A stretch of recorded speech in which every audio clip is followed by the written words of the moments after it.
Welcome to the Billboard Mastery Podcast, where you will learn the correct way to identify, evaluate, negotiate, perform due diligence on, select the construction type, build, rent the ad space, and operate billboard signs.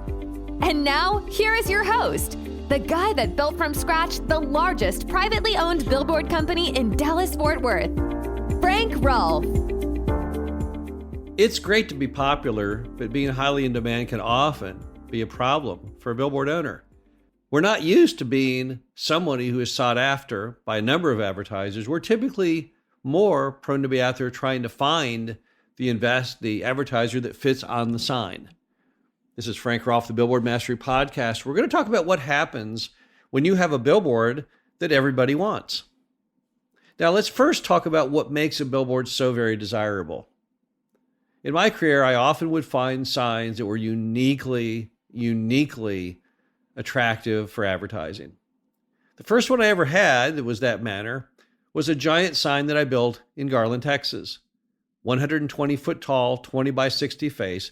It stood out above all signs, literally. It was 2 times the size and 2 times the height of all of the competitors. As a result, everybody wanted to be on that sign. I had another one when I built a sign in Denton, which had an absolutely killer head-on lengthy exposure from the street. The street curved to the left, and as you were driving, that sign stuck in the middle of your windshield for an insanely long period of time. Totally clear view, not a tree, not a power line, nothing to block that visibility. When you have those kinds of signs, ones that stand out from the crowd, coupled with terrific locations, maybe in an area where there's no other signs allowed, maybe an area where you've got so many advertisers at the next exit, suddenly you realize you have something special. This is not a normal sign, and you can't really treat it like a normal sign. When you have that type of property, what you're going to want to do is you're going to want to figure out, how do I maximize? How do I harness this unique level of demand? Well, the first thing you can do is obviously see, if you've got lots of advertisers who want to be on there, how many advertisers can you stick? How many can be on there at one time? Well, the natural, obvious resource would be an LED sign. Therefore, I can sell the ad space at perhaps 8 seconds per advertiser. And in some cases, that is the best thing to do. However, as we all know, LED signs can be very, very expensive, and they don't last forever. You have a big capital call every 7 to 10 years to replace that LED sign. And LED, it's hard to rent the space. It's kind of a unique item. It's like having almost a billboard radio station. And it may be just beyond your economic capability. Hundreds of thousands of dollars are required to build an LED sign. And you may just say, well, I don't want to take that much risk. I don't have that much capital. Another option is to do what's called tri-vision. This is an older technology that stems all the way back into the 1980s. It's basically 3 panels. Imagine triangular panels on the sign that rotate every so many seconds or minutes based on however you have it set up. So in that way, you can have 3 advertisers on the sign. So there's an option. Not nearly as expensive as LED. Or we could also just have 2 advertisers on the sign. We could take the sign and split it right down the middle, and we can break it, instead of having one 14 by 48 face, for example, we could have 2 14 by 24 faces. You see that all across town, and there's certainly nothing wrong with that. If you were going to rent the whole sign to an advertiser for $2,000 a month, and you find that you can chop the sign in half and rent each side for $1,800 a month, so much demand, well, $3,600 is way better than $2,000, so clearly you would do that. So that's the first thing you have to question is, can I go ahead and put multiple advertisers on the sign? If the answer is yes, that's one way to maximize your rent. Another way is just to ask the moon for the ad space itself.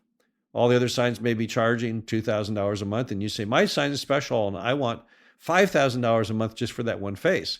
That's what I did on my giant sign. I did on my 120 foot tall, 20 by 60. My ad rent on that sign was over twice what all the other signs were charging. I was twice as big, twice as tall, and I cost twice as much. So that's another option. You can charge more for your sign than anybody else is. So that's attractive. What else can you do with a sign that's hotly in demand? Well, you can offer other terms that you find attractive beyond just price. You might say on a really hot sign, well, if you want this sign, here's the deal. You have to sign a 3-year lease or a 4-year lease or whatever length you want. And you might say, well, if you want this sign, I'm going to require you to pay a year in advance or 2 years in advance. Or you could reduce down the amount of cost you have in it by telling the advertiser, I'm only going to change out your ad once every 18 months. The bottom line is you hold all the cards when you have those very, very hot signs. The problem is a lot of owners don't take advantage of it. Some people will build a sign. It's got uniquely great visibility, curve in the road, tall, big, everything's great. They'll charge the same rent as they do on every other sign. Now, that's not smart. So when you have a unique sign with lots of demand, you need to acknowledge that. You need to say, wow, I've got a hot property here. And since I have such a hot property, I demand that I get more money for it because mine is unique. Mine is highly desirable. Mine is one that all advertisers want. And if you play your cards right, you can achieve that. But you have to understand it on the front end and plan accordingly. Also, don't forget, if you have a sign that's better than the rest, to get that location, you can also pay more money for it.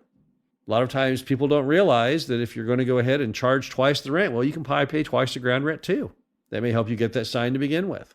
Now, what are the attributes when I'm looking at building a sign that would make me say, well, I think this one is unique? Number one, scarcity.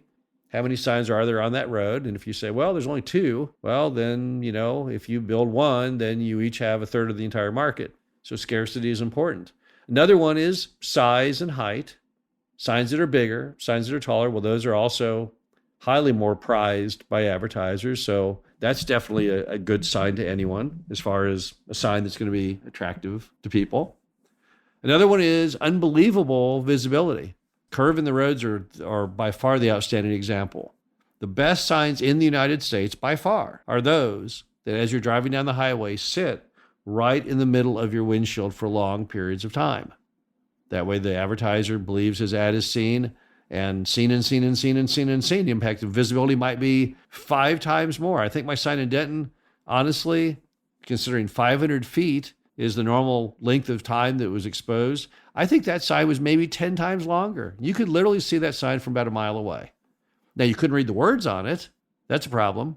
But otherwise, you could see it, and your brain started to wonder, what's that thing say when you were really, really far back? Also, when you have signs that are really in demand, don't forget you have options. Even if you're a small operator with only a handful of signs, those really hot signs, you can go to ad agency with those. You can hit advertisers you normally wouldn't hit with those things, and you'll still find lots of demand. At the end of the day, advertisers, they're not impressed by the size of the sign company. They're impressed by the quality of the billboard. If you have something that's exceptional, then they're going to look at your offering as being better than all the others. They don't care that you may only have 3 billboards and you're competing with Lamar or Clear Channel who have thousands. The bottom line to it all is having a highly in-demand sign is great. It's wonderful. Relish it. Embrace it. Harness that firepower to make that sign the most profitable it can be. This is Frank Groff, the Billboard Mastery Podcast. Hope you enjoyed this. Talk to you again soon. Thank you for listening to the Billboard Mastery Podcast. Be sure to visit us at www.billboardmastery.com, where you can find past episodes of this show, plus an array of information to help you successfully build, buy, and operate billboard signs.